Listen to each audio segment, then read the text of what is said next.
How do you find someone who wants to sell a business? Because yeah, I feel like that would be my next question of like, how do I even know someone? How do I find someone? Because it must be going great for them. Why would they sell it to me? Especially when I maybe know nothing about owning a hair salon or vending machines or whatever it may be. Right. Well, you probably already know this. How many people offer you businesses or stakes in businesses now? Yeah, a lot. I bet yeah. a lot. A lot, yeah. Why? Because you have a very high value skill stack that's very evident. People can directly attribute, if I partnered with Jay Shetty, then he's probably going to market my stuff. He's going to give me brand recognition. There's a high level of trust. So there's what's called a trust transference. So the higher level of skill you have, the easier it is for you to find businesses. In fact, they'll often come to you.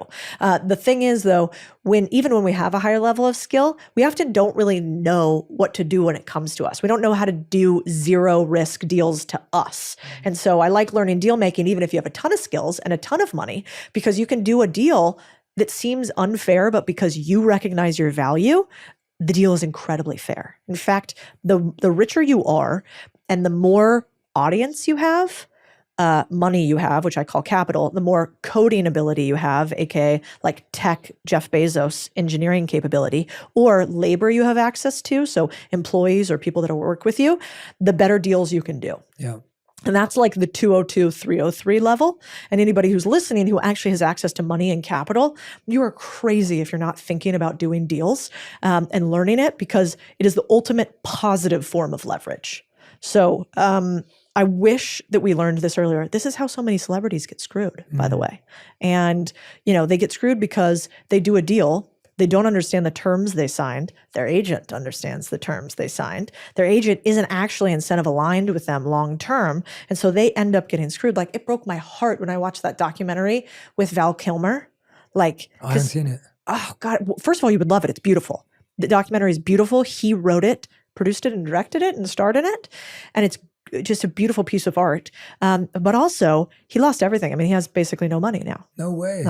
And the reason why is because of a series of deals that he did where other people made it and he didn't. Wow. And so even if you have a ton of money, you got to be really careful about how you structure things in order to keep it. And the bigger that you get, the bigger target you have. And so it's important to think about that.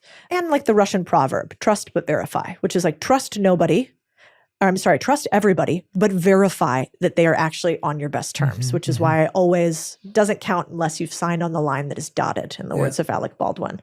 So if you don't have deals coming at you because you don't have massive, fame or money or whatever, like a normal person, then the easiest ways to find deals, it's called origination in private equity. So in private equity, if you think about what they do, they go around and they cold call small businesses. So they literally will cold call a plumbing company up all over the Midwest and ask like, hey, you guys want to sell? Or I get them all the time because I own these. So our small businesses, hey, can we buy your landscaping company? So one way you find deals is called off-market deal searching. So you basically turn on what I call your reticular activating system, which is basically just a system inside of your brain that is trained from the African savannah to say, if I keep repeating this thing, brain, it means it's important and I might die if I don't pay attention to it. And so in real life, what happens to you is once you play the game of business enough, and once you like deals, like, have you ever gone into somebody else's podcast studio and because you probably are obsessed with podcasting, you walk in and you're like, that's an interesting way to do that setup. Yeah, for I don't sure. think I would do that. Oh, I like that they did that. Let's steal that, right? Your reticular activating system is so turned on to podcasts that you can't help but notice all around you things you would do differently or that you like. The same thing happens with business and deals. So now when I go into like a corner store or when I go into a restaurant, I go, or a gym. Gyms get me for some reason. It's like, you have me. You have my credit card. You have recurring revenue. I come in here every single day. Sell me more shit. Why don't you sell me more things? You definitely should.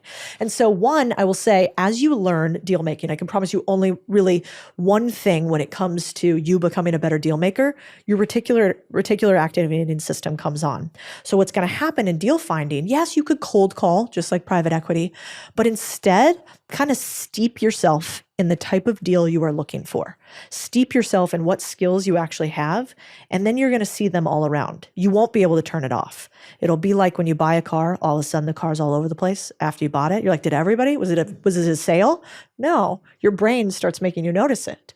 And so the best way to find deals is you start just having conversations with guys, because again, cash loves curiosity. Every time you go into a small business, you just go like, oh, amazing. LA is full of them. You walk into a cool retail shop. Oh, that's cool, man. This is your store? Oh, it is? Probably 50% of the time it's theirs. And then you say to the guy, like, how long have you been doing this? A while? Do you want to keep doing this? Like, how's business going? You guys make a lot of money. How long have you been around? Is the kid going to take over? Are you going to keep going? Oh, this is so cool. I love this. Maybe I buy a little something. And then maybe I decide I want to own one of these businesses with them.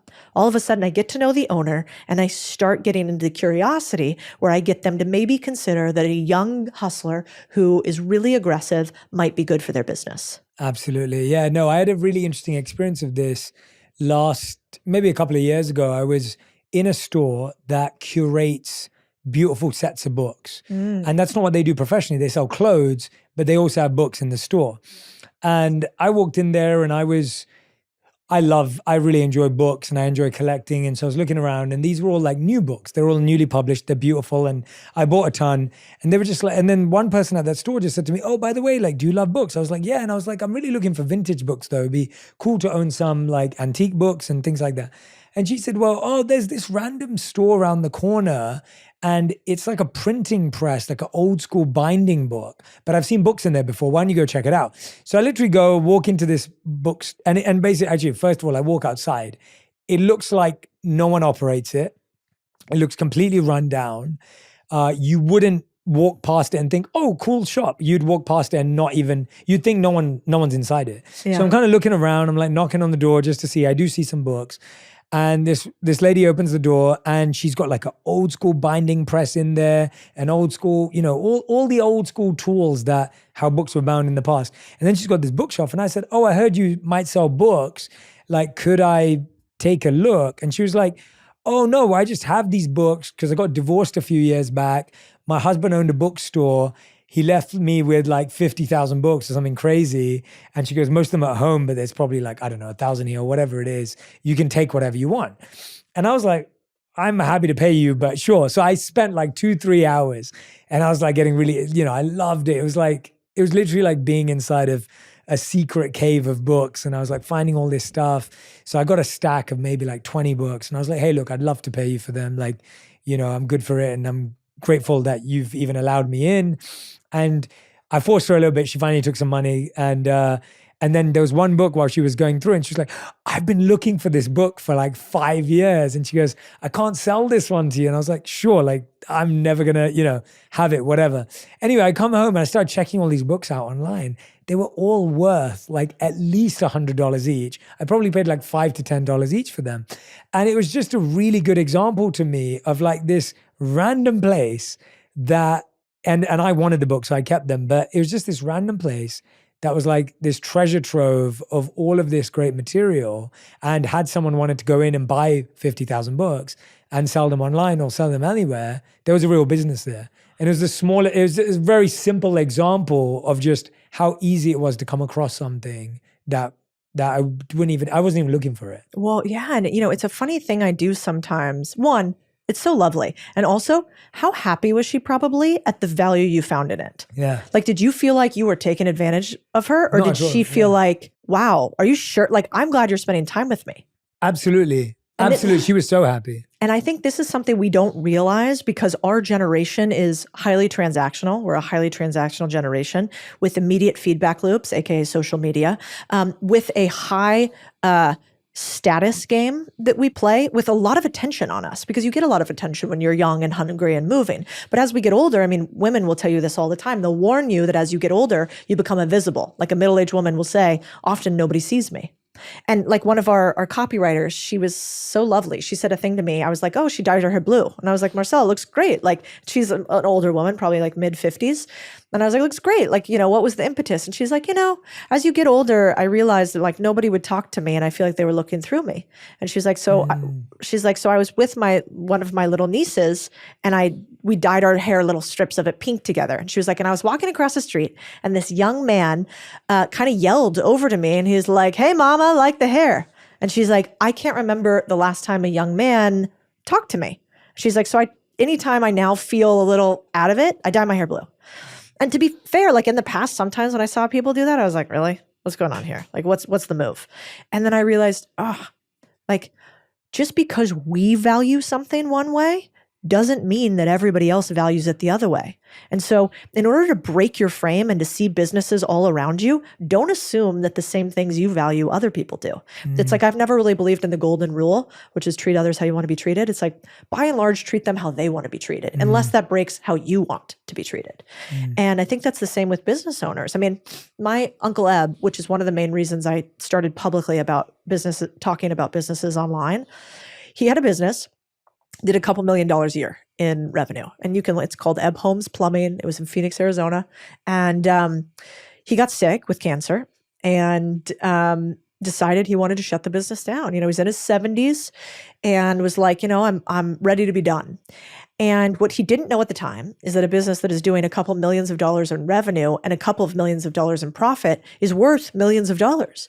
And so this man who spent his life building up a plumbing company that probably would have thought, honestly, like if he was here, he would say, Codie, I couldn't have sold that thing. Like that wasn't really, it was sort of, and this is what most baby boomer business owners think. They're like, who's going to buy this? Because how many times have you had a business where you didn't want to be in it before? Have you ever had that before? Yeah, absolutely. Yeah. Of course. If you're in a room, sometimes I go out to speaking stages and just for shits and giggles, because people will always go, if a business was profitable and it was going to continue to be profitable, nobody would sell it.